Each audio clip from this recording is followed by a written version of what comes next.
sabe, pengegop, korupsi dan sebagainya. Pokoknya menghalalkan segala cara demi yang dia inginkan tercapai. Nyen model-modelnya juga menghalangi akan getanya menjadi orang yang solid. Termasuk juga orang-orang yang rakus kepada pangkat jabatan. Dia beli pangkat, dia beli jabatan.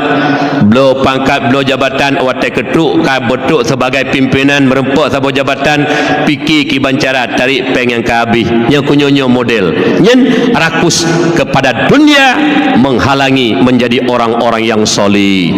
Kemudian yang ketiga, asyuhu bil fadli, kikir dengan kelebihan. Ate gebi rezeki Allah kri tunggu. Nya sifat kri paling bahaya tunggu. Betulih bab pintu surga anti haramun ala ghaniyil bakhil. Urang yang kana beri kaya oleh Allah nepedu sifat krit bak kayanya nyen kaya celaka, ahli penghuni neraka Allah, harum tambang surga. Dalam sebuah hadis di dalam kitab Sirus Salikin nepega surga sabe jimari kiban jimari le surga, innal jannata natakalamat qalat ana haramun ala kulli bakhilin wa mura'in wa namamin wa hasudin. Boh sifat yang gepaharum tamang surga yang puntat termasuk bakhil, urang krit. Itanyo tengku butate lahir bak mak te mesapu hana tabar tengku. Mesti on beneng hana tabar. Neberi kekayaan oleh Allah. Oh wate geberi kekayaan oleh Allah, bek de hatra donian. Kanatra tu. Pajan-pajan hak Allah kecok pulang. Duk nale urang kaya bangkrut uronyo. Sang-sang wate kaya hana dekat singa sini le. Duk nale urang kaya uronyo.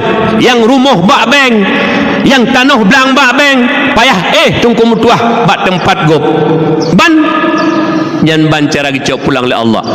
Alanya dumna urang kaya dengan tiba-tiba kecok pulang oleh Allah.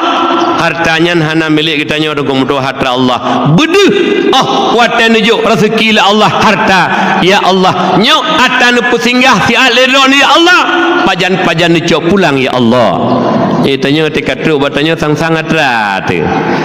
Krit tengku mutuah bahkan timoh sombong lo hanayum gop. Lagi-lagi uru raya kerbun. Padahal punya urung kaya getim tengku mutuah hana krit. Mupluh-pluh boh tengku mutuah lemo.